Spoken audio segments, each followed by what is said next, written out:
Are you ready for an adventure? Look no further. Our YouTube channel is your gateway to captivating stories, thrilling challenges, and insightful knowledge. For 5 centuries, Rome dominates the Western world. But the real secret of the empire's power lies elsewhere, beneath the seas it once commanded. Without the sea and without controlling the trade routes of the sea, there would have been no empire. Imagine if we could empty the oceans, letting the water drain away to reveal the secrets of the seafloor. Now, we can, using accurate data and astonishing technology to bring light once again to a lost world. How does a mysterious lake, miles from the city, explain Rome's mastery of the Mediterranean?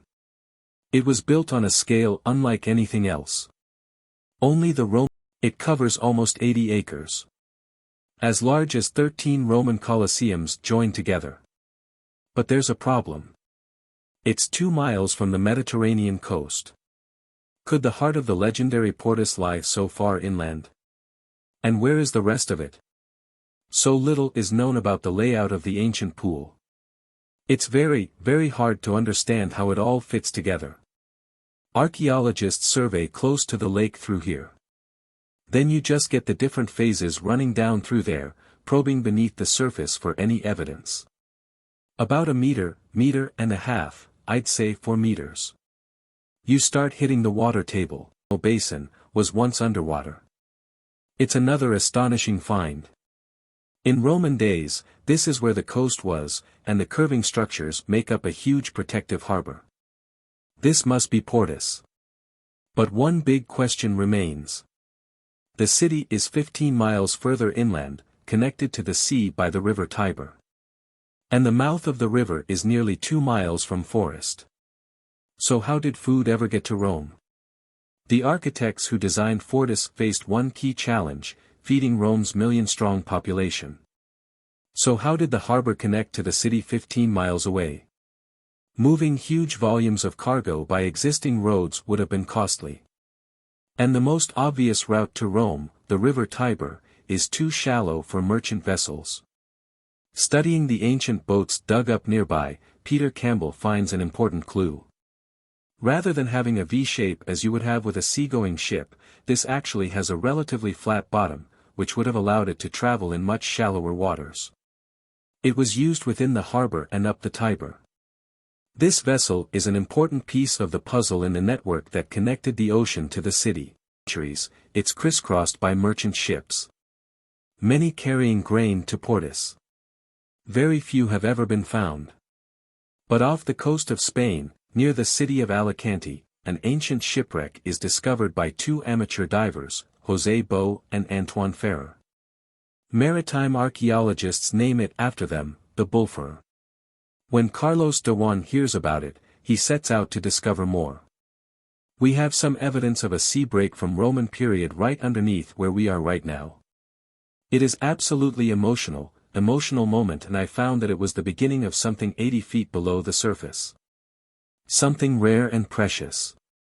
The bones of the Bow Farer and the remains of her cargo. Carlos thinks it's Roman, but is he right? And what was she carrying? The Mediterranean empties, and light pours once again onto this important part of that. Lead lines pipes in all kinds of Roman plumbing, like the luxurious bathhouses enjoyed by the wealthy elite. Carlos believes the emperor's mark is evidence that this cargo is destined for Nero's very own palace, the lavish Domus Aurea, the Golden House. This means the ingots belong to Nero himself. And the Bow Farer is sailing for Portus, so she lightly sinks before Nero's death in 68 AD. But there's one final question.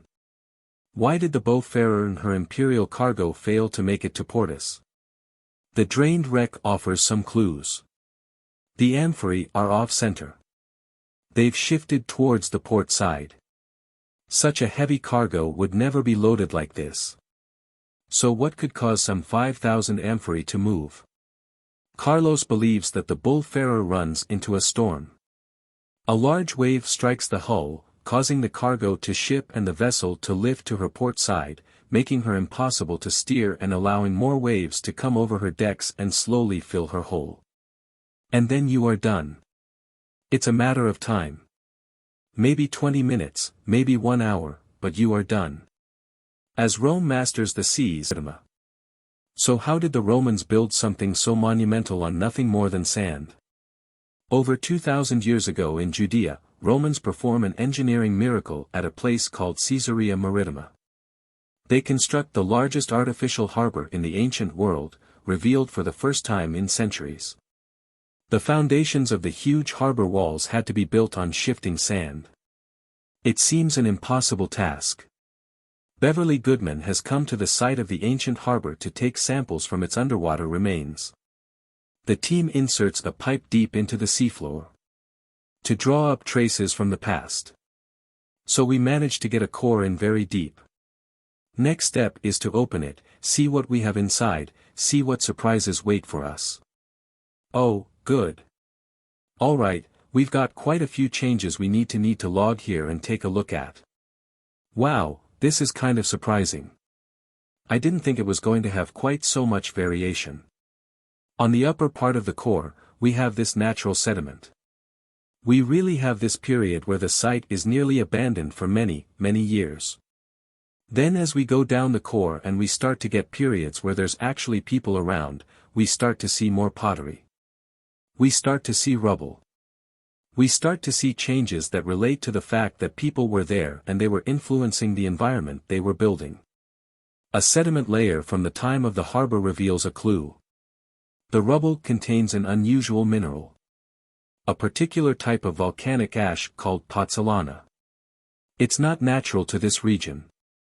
The source is over 1,000 miles to the west, the slopes of Mount Vesuvius in Italy. Why bring pozzolana all this way? The reason still lies on the seafloor of Caesarea Maritima, traces of a revolutionary Roman invention, a new kind of concrete. We can actually see those elements of the concrete and know that this is the fingerprint of the presence of the Romans. Historical records reveal that Roman engineers ferried tons of pozzolana to Caesarea.